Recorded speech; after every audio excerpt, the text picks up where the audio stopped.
Hello, I am Pramod Kumar.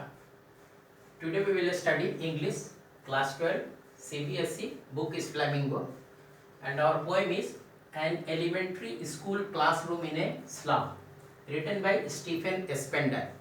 Before we start, I request you to jot down my website. On that you can find lot of reading material. Okay, so we go ahead. This poem was published in 1964. This poet is a socialist and a pacifist. Socialist means he believes that resources, wealth of a nation should be equally distributed among all citizens.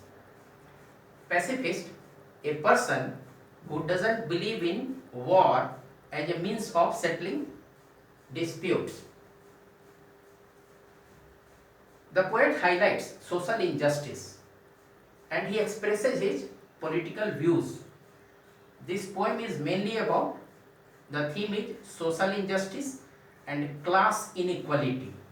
So you need to remember social injustice and class inequality. These are the two main themes. This poet was politically a conscience-stricken person. His conscience used to guide him, urge him to do something for people who are oppressed, who are suffering, who are facing severe inequalities in their life. Okay. Here he describes slum children. Slum children are sitting in a classroom and he describes them. These slum children are extremely poor. They are deprived of even basic things like education, health care, food, shelter, entertainment and a certain future. These things are not available to them. He explains the children as rootless weeds. Rootless weeds means, for the face he has used the word rootless weeds, means unwanted. The children appear to be as if they are unwanted and they don't belong to this place where they are. Then he explains a young girl's head, writes weighed down head. The young girl's head is overburdened with worries. A small child's head should not be worried with overburdened with worries, but her head is weighed down with worries. Then he explains a paper seeming boy. Paper seeming means very very thin and weak because malnutrition, because of malnutrition. Then he explains as a rat's eyes, the child's eyes as rat's eyes. Hunger has made them look like very shrewd and always looking for food. The children, many of them are stunted. Unlucky hair, H-E-I-R, means descendants, unlucky hair of twisted bones, as if they have inherited this disability of bones, disease of bones from their forefathers. And when they are reading their text, it appears that they are reciting a father's gnarled disease, as if they are recalling from the past the disease which appear to have been transmitted from generation to generation. In the back side of the classroom, there is a small child who doesn't appear to be involved in the class, who appears that his mind is somewhere else outside and he is thinking of squirrels running in the tree room. Tree room means a playhouse among branches of a tree, a playhouse. Then the poet describes the classroom. The walls are sour cream. Sour cream means, see, people like cream, but they don't like sour cream, right? It has become, the painting has become old, dirty. Walls of the classroom, they have become very very old and dirty. So he has used sour cream. On the walls of the classroom, donations received from people are put there, like William Shakespeare's photograph only the head. Civilized dome. Civilized dome means architectural photos of civilizations which look very good to look at. Build flowery Tyrolese valley. Tyrolese valley is in Austria. It is a beautiful flowery valley. So the photograph also depicts Tyrolese valley. On the wall there is also an open-handed map.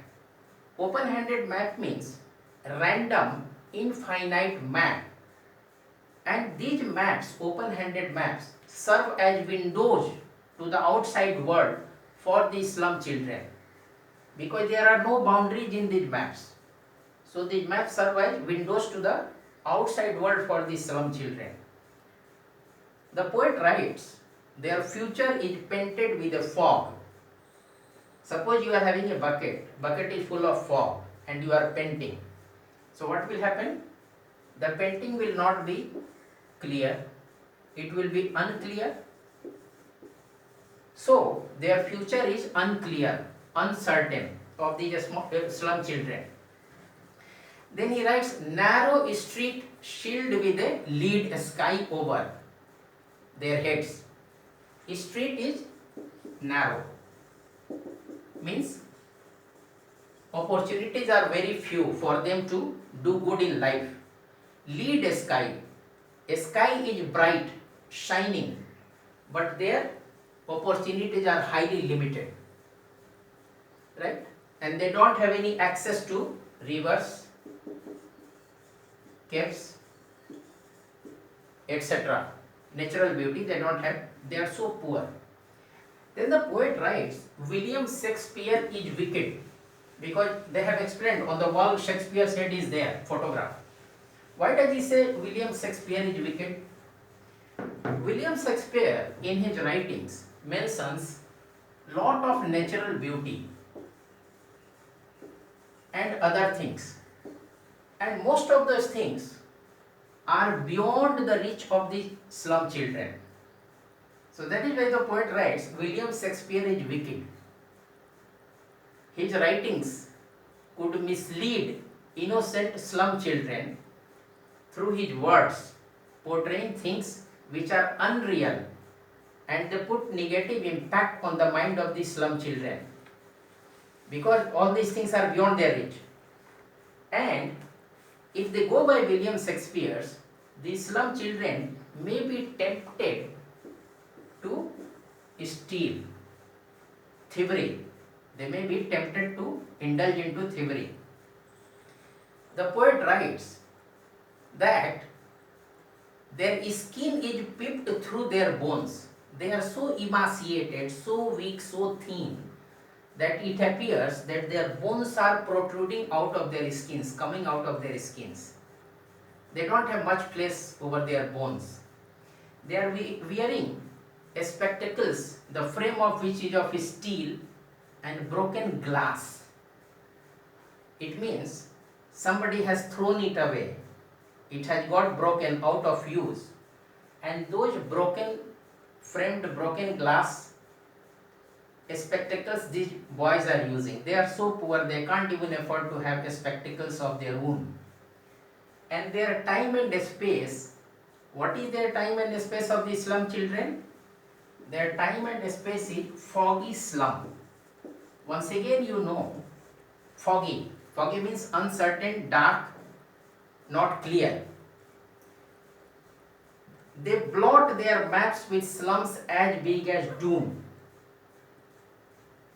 The maps that are there on the school wall, they blot their maps with slums as big as Doom. The entire map is full of slums, and those slums look so big, like doom. The dictionary meaning of doom is a death or a terrible fate, right? Unless governor, inspector and visitor try to bring these children out of their current position, nothing can be done. The windows of the classroom shut upon these slum children the windows of the classroom shut upon the slum children like catacombs. What is catacomb? They are underground galleries for tombs. Suppose this is the land I am standing, so underground there will be galleries for tombs. People are cremated there. So these windows are shutting upon their lives of the slum children like catacombs, not allowing them to come out.